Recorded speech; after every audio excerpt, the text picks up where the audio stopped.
Donc, John Brie a passé le temps à s'aimer la terreur jusqu'au jour où il a rencontré Garçon qui l'a frappé.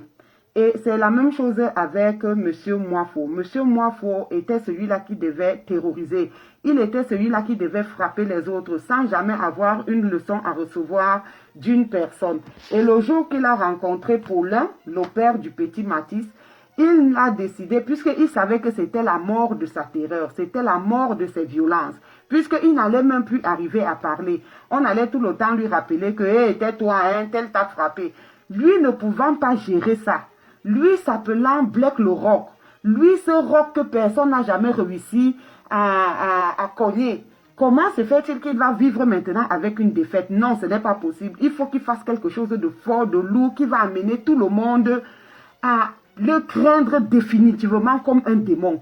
Et c'est comme ça qu'il est passé à l'acte. Il a pris ce poignard avec lequel il avait même déjà poignardé papa ministre, parce que moi, les informations que j'avais, c'est qu'il s'était bagarré avec papa ministre et papa ministre était allé à l'hôpital, il s'était senti mal et quelques jours après, il avait rendu l'âme.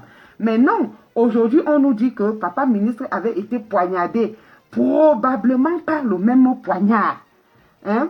Et il est mort de ses blessures plus tard, en fait. Il est décédé plus tard à l'hôpital. Mais comme on se posait la question de savoir comment est-ce que 2 semaines avant, ce monsieur n'a pas été neutralisé, il n'a pas été mis hors d'état de nuit. Parce que si on l'avait enfermé, comme je l'ai dit dans mes précédents directs, bébé Matisse serait encore en vie. Et qui est-ce que nous pouvons accuser ici? Nous ne pouvons accuser que les autorités. Parce qu'en temps normal, monsieur Moifo Dagobert devrait être enfermé. Et s'il avait été enfermé, bébé Matisse allait vivre. Pourquoi est-ce qu'on a attendu? Et même après avoir assassiné bébé Matisse, parce que pour moi, on ne pouvait même pas dire que c'était un homicide involontaire. Puisqu'il est allé chercher le poignard, il est venu la poignarder papa ministre. Hein? Et pour Matisse, pourquoi il a fallu attendre plus de 2 semaines pour qu'on nous dise que maintenant, ok, il est maintenant à Kundengui? Ce que je veux dire ici, je veux remercier tous les activistes, tous les Camerounais de tous bords, de tout groupe ethnique, de tout parti politique, de tout au-delà de nos religions, de toutes nos différences. Vraiment, beaucoup se sont impliqués, ont mouillé le maillot pour dénoncer cette affaire. Et je voudrais remercier grandement ici le grand artiste Malox, parce que c'est ça l'artiste en fait. L'artiste est la voix des sans-voix.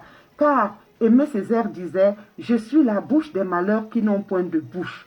Donc c'est ça l'artiste. Et c'est pour ça qu'à un certain moment, nous avons jugé bon qu'il fallait boycotter les artistes qui se taisaient.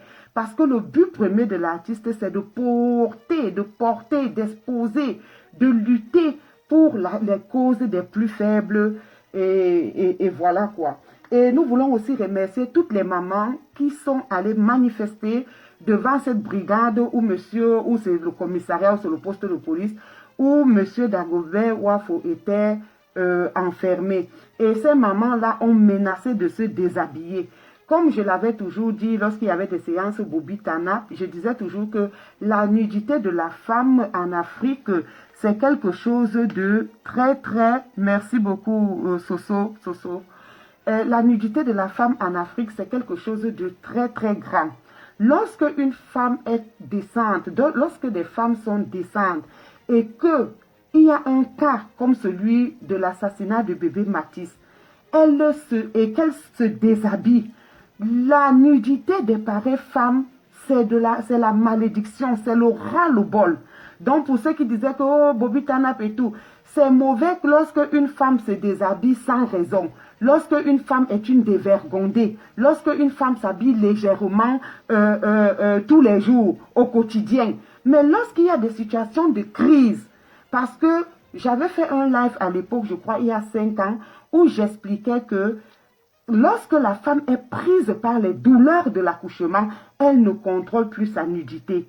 Lorsque même un malade souffre, lorsqu'il est en train de vouloir rendre l'âme, il ne contrôle plus sa nudité. Pour ceux qui ont eu la malchance d'accompagner des membres de famille, des amis, des connaissances, dans leur dernier moment, vous allez vous rendre compte que la personne ne fait plus fi de sa nudité, la personne ne sait plus de défendre ce qu'elle a de plus intime.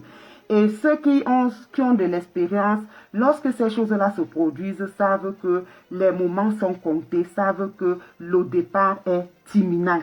Donc, je voudrais féliciter ainsi ces mamans-là. Vous voyez donc que l'union fait la force. Ensemble, nous pouvons faire bouger les montagnes lorsque nous sommes solidaires. Donc, nous allons passer au deuxième cas. J'ai reçu des vidéos terribles parlant de... Nous allons revenir encore à l'histoire de l'idole. Parce que comme je vous ai dit, moi, je pense que cette fille-là est dans le syndrome. Elle a sombré à un certain moment. Peut-être avec cet assassinat, elle va ouvrir les yeux. Mais je pense qu'elle a sombré à un certain moment dans le syndrome de Stockholm qui veut que lorsque ton bourreau a déjà bien abusé de toi, il est fort probable que tu commences à le respecter, tu commences à l'aimer et tu commences même à croire que ce qu'il te fait subir ou qu'il t'a fait subir est correct. Donc je pense qu'elle est dans ça, puisque j'ai une vidéo d'une jeune dame qui a été violée par son père et le père lui a même fait un enfant. Je crois que je vais vous présenter la vidéo de manière très courte pour que vous compreniez un peu ce qui peut expliquer parfois certaines positions. Vous voyez, sur toutes les photos, elle est très, c'est-à-dire que elle est très proche de son père parce qu'un père, c'est un seigneur. Hein. En Afrique, on n'embrasse pas le papa n'importe comment, on ne le touche pas n'importe comment.